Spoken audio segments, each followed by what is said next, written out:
Македонската надворешна политика треба да ги затвори отворените прашања, а не да ги отвара и веќе затворените.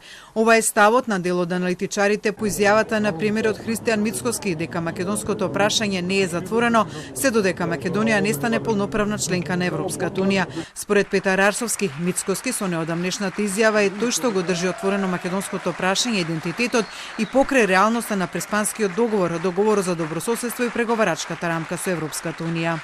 Со тоа тој храни една илузија дека постигнатите договори можат да се сменат во стилот името ќе го вратиме.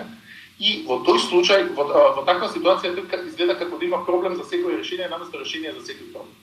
Во основа македонската надворешна политика треба да го намалува бројот на отворени прашања, а не постојано да го зголемува, така што и оние прашања за кои имаме затварање, повторно да ги откараме. Мислам дека е тоа една непримерна стратегија. Арсовски при тоа смета дека Мицкоски, иако изјавата за незавршено македонско прашање го представи во контекст на Бугарија, смета дека тоа се однесува и на Грција. Премиерот се обиде да го представи како да е само за Бугарија, но односот на владата со некористењето на уставното име го прави условно речено македонското прашање не затворено и по прашање на Преспанскиот.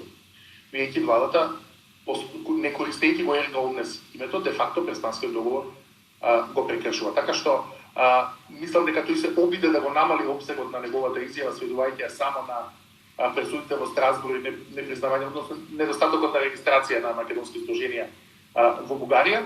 Коментарот на Мицкоски за реакцијата која следеше од Грција дека Атина се препознала во неговата изјава и може би има грижа на совест, споменувајќи го во тој контекст и познатиот психоаналитичар Зигмунд Фројд, според Арсовски не може трајно да ги наруши односите меѓу двете земји, иако кризата во односите не е завршена.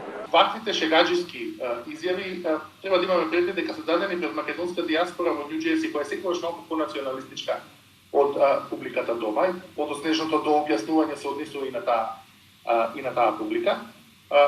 Не мислам дека може трајно да ги нарушат односите со Грција, затоа што сметам дека барем еден член во тој диалог Грција се однесува како полнолетен, како возрасен човек и покрај тоа што ние варираме во тој однос.